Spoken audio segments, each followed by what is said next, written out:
Bonsoir, au sommaire du basket, du théâtre à Casalis, la seconde édition du Canicross, l'Assemblée générale du Secours populaire, mais pour commencer, voici quelques images de la cérémonie du 11 novembre.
Trancher sous la pluie, la neige et le gel.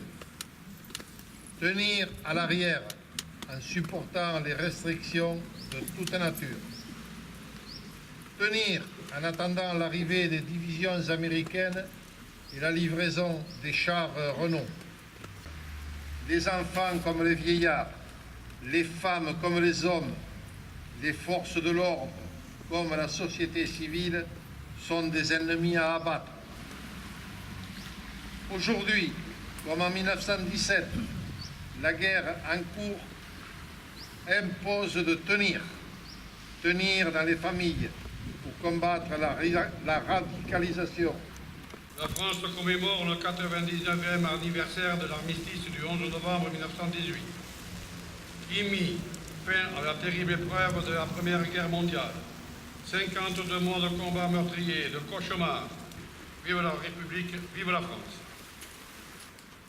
Un conflit de 4 ans et demi s'achevait alors.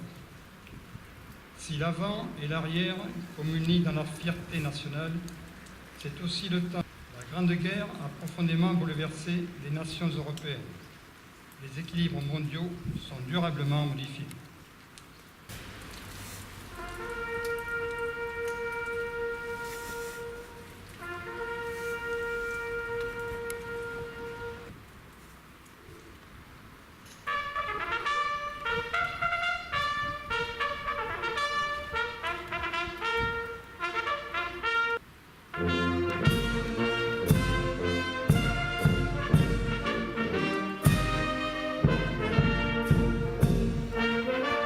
Un nouveau commerce occupe l'ancienne boutique Veva, nous l'avons visité.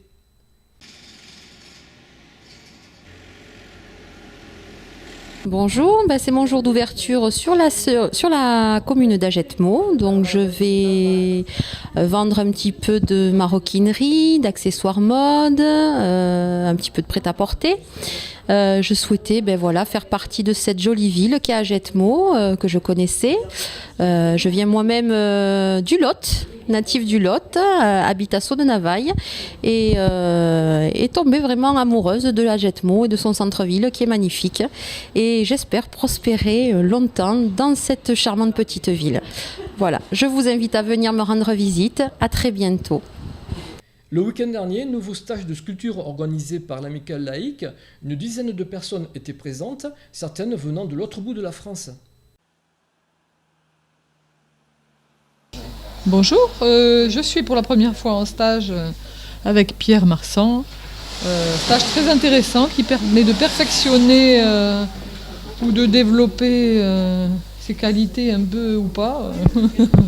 Donc là aujourd'hui, moi ce week-end, je me suis plongée sur une main avec un petit poupon lové dans la main. Exactement, c'est de la création artistique avec des tests en poterie, en modelage, de tout ce que l'on veut. Et selon les goûts de chacun.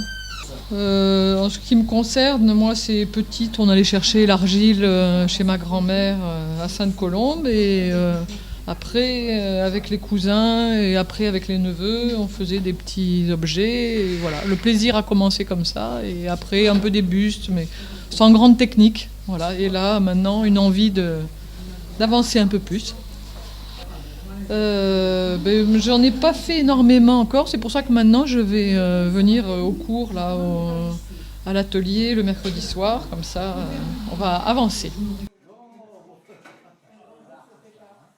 Présenter une femme avec un enfant, donc j'ai trouvé cette photo, aidée par Bernard Brochard qui m'a trouvé la photo et j'ai trouvé ça super, donc je me suis lancée. Ça représente samedi et dimanche toute la journée. C'est un stage et on nous fournit le matériel et la terre, qui est très, très pratique. C'est bien comme ça. Non, ça fait le deuxième ici. Deuxième. Oh oui, je reviendrai, oui. Bonjour, alors c'est mon compagnon qui travaille au café associatif de l'Arbeille qui m'a parlé du stage à Agetmo et c'était un stage qui durait 2 jours et donc ça m'intéressait de me former à ça. C'est la première fois que je viens, donc on a fait toute la journée d'hier et aujourd'hui. C'est un stage payant qui est organisé par l'Amicale laïque d'Agetmo. J'ai essayé de sculpter une archère, en fait la déesse de la chasse, je voulais faire Diane. Alors ça a pris un petit peu plus de temps que prévu, étant donné que c'est ma première, c'est mon initiation, il a fallu que je fasse beaucoup d'anatomie et du coup il me reste encore l'arc à faire et la flèche. Mais on a beaucoup été aidés par les 2 formateurs, très amicaux. J'ai choisi le sujet moi-même. J'ai voulu essayer de faire de l'anatomie et j'avais cette image en tête. Je n'ai pas utilisé de photos, c'est sorti de ma tête, mon imagination. On m'a suggéré l'idée de faire un arc en bois, en noisetier. Donc je vais associer à la terre du bois. Je travaille avec cette terre rouge et j'essaye de faire des choses en différentes techniques. Oui, c'est la 3e fois que je viens. C'est habituel. J'aime beaucoup. Il y a longtemps aussi que je m'intéresse, mais j'ai peu l'occasion de pouvoir tourner et faire des travaux comme on a fait ici. Et autour, ça aussi, et ça aussi. J'essaye de mélanger les tours et les figuratifs. Et donc, c'est pour ça qu'on a ces petites choses qui changent un peu. Le Secours populaire a tenu son assemblée générale la semaine dernière. Jeudi 9 novembre, à la salle des associations, avait lieu l'Assemblée générale du Secours populaire, présidée par sa secrétaire générale, Jacqueline Larouquet. Ouvrir la séance. Alors, parmi les invités excusés, il y a Madame Lubin, qui est sénatrice et conseillère départementale, Madame Lavinière, qui est présidente du Secours catholique. Voilà.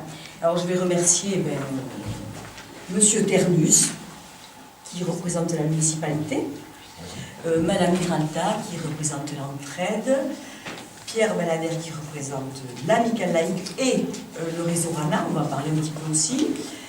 Marie-Claude Dario qui vient de payer, comme moi, elle a du courage. Qui c'est qui l'a fait c'est vrai. Après un tour d'horizon des différentes activités des bénévoles, à savoir distribution de colis alimentaires, organisation de la friperie au local de la rue Saint-Giron comme lors des braderies ou vide-greniers, transport et gestion des achats et dons, la trésorière Arlette Lanus faisait le bilan comptable de l'année 2016. Alors en 2016, les recettes, il faut que je parle fort parce que je parle dans voix qui parle. Ça va, vous m'entendez ? En 2016, nous avons eu en recette 22 835,38. Alors qui se compose comme ça, cotisation des donneurs, enfin les dons des membres, 2 467 €. Ensuite, nous avons les braderies et les ventes au local, 13 521,89. Les ventes de meubles et 285. Puis après, il y avait un vide-grenier et petits meubles, 2157,30. C'est quand même voilà. Ensuite, nous avons des subventions pour 2 935,11. 2 membres ont quitté le conseil d'administration et 2 nouveaux l'ont intégré. Donc nous avons fait appel, alors je vais vous lire peut-être les gens qui en faisaient partie avant. Il y avait moi, la secrétaire générale. Oui, parce que je ne suis pas présidente. Je suis secrétaire générale. Il n'y a qu'un président au Secours populaire. Et c'est, comment il s'appelle ? Julien Lopin, qui vient d'être nommé de la Légion officieux de la Légion. Et par Macron, ça veut dire que c'est important. Parce que lui, il a décidé de ne pas nommer tout le monde. Ensuite, il y a Claudine, qui est secrétaire générale adjointe. Arlette, qui est trésorière. Avec Brigitte Mauvoisin, qui est trésorière adjointe. Secrétaire, c'est Patricia Lapique, avec Joël Destouche, secrétaire adjoint. Ensuite, Annie Fautou, qui s'occupe particulièrement de la friperie avec Annie Sabi. Ensuite, Dany Rigoyen, qui est beaucoup investi à l'épicerie solidaire, mais qui reste quand même au conseil d'administration. Claude Laborde, qui s'occupe, qui est un peu chargé de la manutention, avec Serge Lassalle, qui a aussi une fonction importante au niveau de la distribution alimentaire. Paulette, qui est l'autre personne responsable de la distribution alimentaire. Liliane Roubert aussi. Est-ce que j'ai oublié quelqu'un ? Non, Brigitte, je l'ai cité, Brigitte. Et alors, nous allons intégrer cette année Christine Rousteau, une petite nouvelle, toute jeune, parce qu'à 60 ans, on est jeune. Voilà. Et Marinette Daubin aussi, qui aide pas mal de la distribution alimentaire. Le Secours populaire est animé par une 60aine de bénévoles, mais ce nombre s'avère souvent insuffisant et il fait appel aux bonnes volontés pour qu'elles s'engagent et partagent au mieux les tâches à effectuer. L'Assemblée générale s'est achevée par un pot de l'amitié. Vendredi soir à Casalis, nouvelle soirée de la saison théâtrale.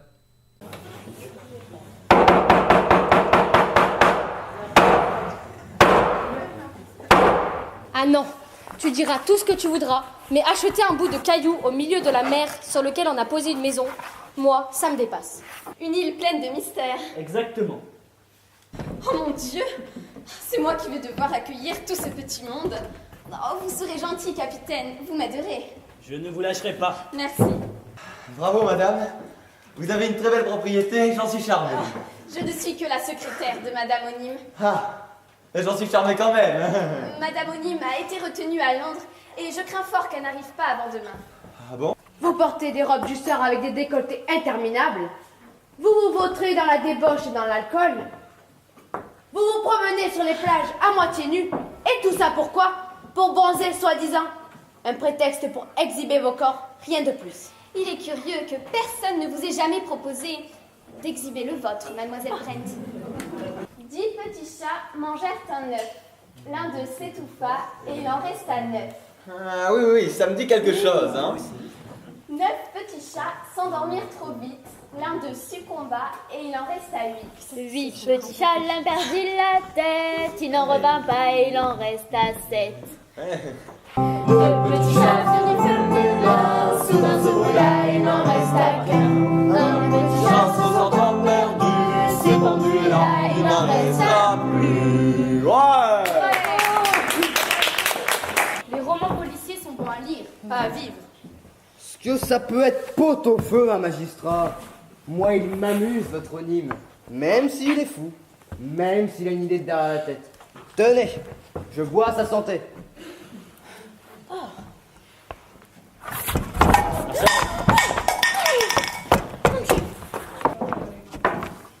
Le général a été poignardé. Oh, vous êtes macabre, on ne rigole pas avec ces choses-là. Le capitaine dit la vérité. Mais écoute-moi bien. Si dans 1 heure, aucun bateau n'est venu nous chercher, je te descends. Je n'ai pas envie de savoir à quelle sauce tu avais décidé de me croquer. On verra. On verra. Oh les mains! Petite garce. Je l'ai échappé belle. Ah non, vous savez bien que ce n'est pas moi. Ne faites pas l'innocent. Il y a un instant, vous vouliez me tuer comme les autres. Maintenant, pendez-vous ou je tire. Pendez-vous! Oh, Philippe! Oh, votre blessure! C'est plutôt la vôtre. Avouez que vous aurez bien aimé me tuer. Oh, Philippe! Pardon.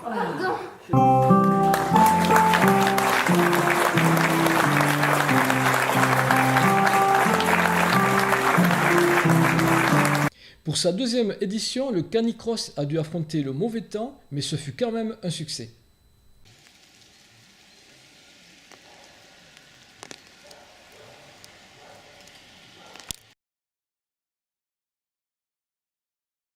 Alors, dans un premier temps, au niveau des départs, le départ se fera donc au fond du centre équestre, au fond du centre vers le manège. S'engageront sur la ligne de départ les 3 premières vagues. Donc il y a une vague de départ, une vague d'attente et une vague de préparation.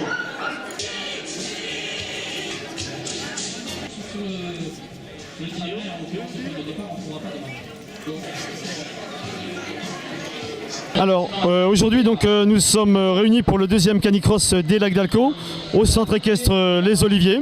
Donc nous accueillons donc en gros une 120-130 participants répartis sur 4 courses.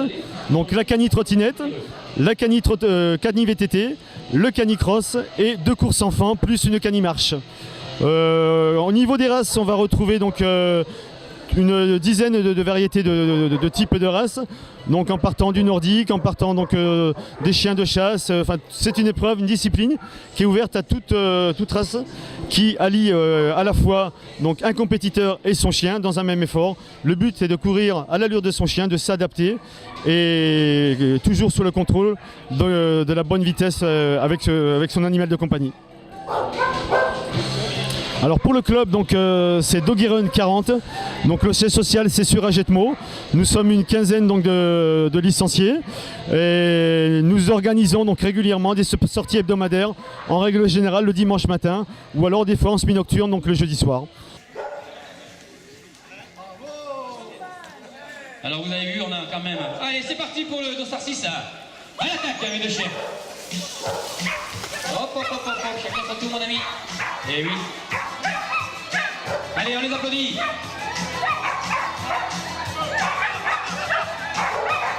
J'ai cru quelques secondes que nous avions le chien invisible qui allait tenter le... Bonjour, je suis Émilie, salariée de la SPA. Je participe, c'est mon premier Canicross. Je participe pour sortir des animaux de la SPA. Ça termine à pied. Parce que le prochain donne tout ce qu'il a, mais c'est loin de la pesanteur. À un chien, c'est dur. Admirez-moi cette jolie trottinette avec une roue de VTT à l'avant. Là, on est bien. Oui Bob, alors donc, Je te présente Britta, qui va débuter tout comme moi aujourd'hui. Pour ça que je n'ai pas du tout d'expérience en matière de canicross. Beaucoup en matière de marathon, personnellement, de cross, sans chien. Mais là, avec ma partenaire de course, c'est une première. Je débute ce jour. On m'a même prêté un harnais. Là, l'organisation nous a prêté quelques harnais. Donc à moi et ainsi que les autres bénévoles de la SPA qui vont ou courir ou marcher avec leur animal préféré. Moi donc c'est Britta, elle a 3 ans, croisée berger, il y a un petit peu de tout mais justement c'est ça qui est sympa chez elle et puis il y a surtout de bonnes cannes. Je vais essayer d'être à la hauteur de sa course et de son endurance. Voilà, que te dire de plus, on est 9 à marcher et 4 à courir sur un parcours bien boueux. Donc il faut que j'aille changer mes chaussures, je me suis loupé dans mon choix de pneumatique. Toi, il n'y a pas de souci Britta? Elle court avec ses pattes et elle a des griffes, elle va pouvoir accrocher dans la boue. Voilà Bob, c'était Ghislain pour toi.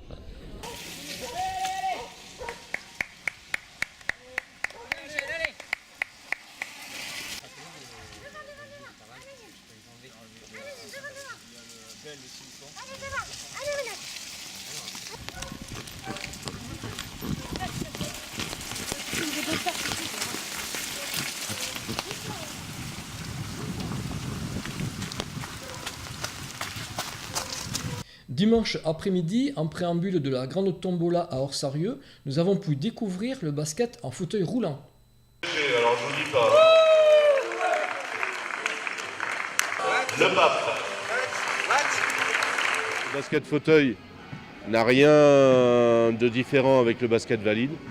On joue sur les mêmes règles, donc 4 cartons de 10 minutes avec arrêt de chrono, 24 secondes pour shooter, 8 secondes pour passer la ligne. La règle des 3 points est la même, la règle des 3 secondes en raquette est la même. La seule différence, c'est le marché. Nous, pour compter un marché, il faut qu'on pousse le fauteuil, 2 poussées sur le fauteuil. Et la troisième, si on ne dribble pas, on a marché. La seule concession qu'on a par rapport au basket valide, c'est qu'on a droit, une fois qu'on a dribblé, à reprendre le ballon et à continuer en reprise au dribble. C'est la seule différence qu'il y a avec le basket valide. Après, c'est vrai que c'est un sport qui est très ludique, très facile d'accès. Et c'est un sport aussi où tous les handicaps ont leur place. Voilà. Chaque handicapé voit un certain nombre de points qui sont cumulés sur le nombre de joueurs sur le terrain, ce qui permet à tout le monde d'avoir sa place. C'est un jeu vraiment qui est très abouti. Actuellement, on a même droit au valide. Là, vous avez un valide dans l'équipe. Alors, je voulais vous présenter la carte de testing, justement. Alors, la carte de testing, elle vaut, cette personne, Frédéric, Yon, pardon, vaut 1,5 point.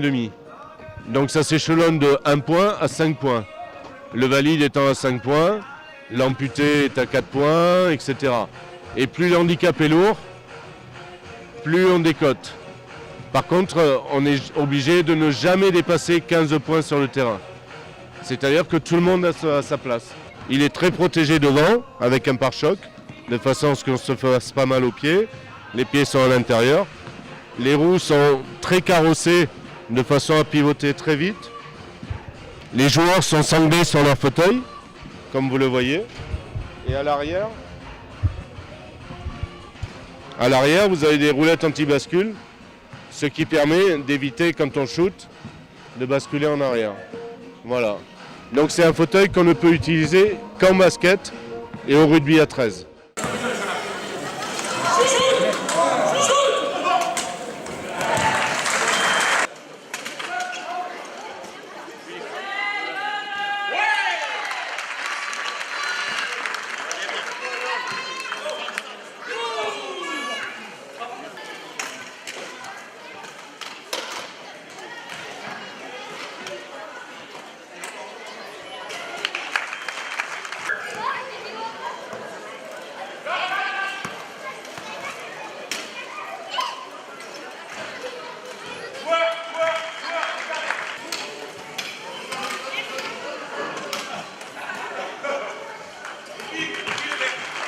Bravo à ce super public et merci à cette club.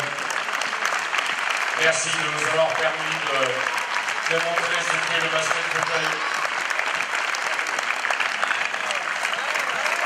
La SCH est-il maudit? C'est ce que l'on va finir par croire En effet, encore une fois, c'est dans les dernières minutes que les bleus et blancs ont laissé le gain de la partie à leur adversaire du jour.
Pourtant, on a bien mieux négocié la fin de match que les matchs auparavant, puisque on revient, on gère bien les ballons et on est maladroit parce qu'on a des super bons tirs en fin de match, mais on est maladroit, quoi. On a des très bons tirs, qu'ils soient de près ou de loin, on a des très bons tirs et on est maladroit. C'est dommage parce que vraiment, on avance.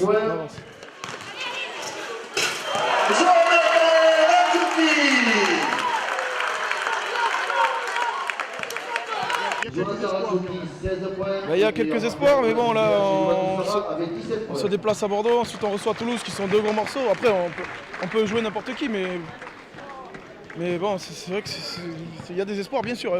Et la saison est encore longue, on est qu'à mi-chemin. Mais c'est dommage, mais bon, je pense que le groupe a largement la force mentale de se relever et d'apprendre de tout ça, quoi. Ce journal est maintenant terminé, merci de votre attention et à la semaine prochaine.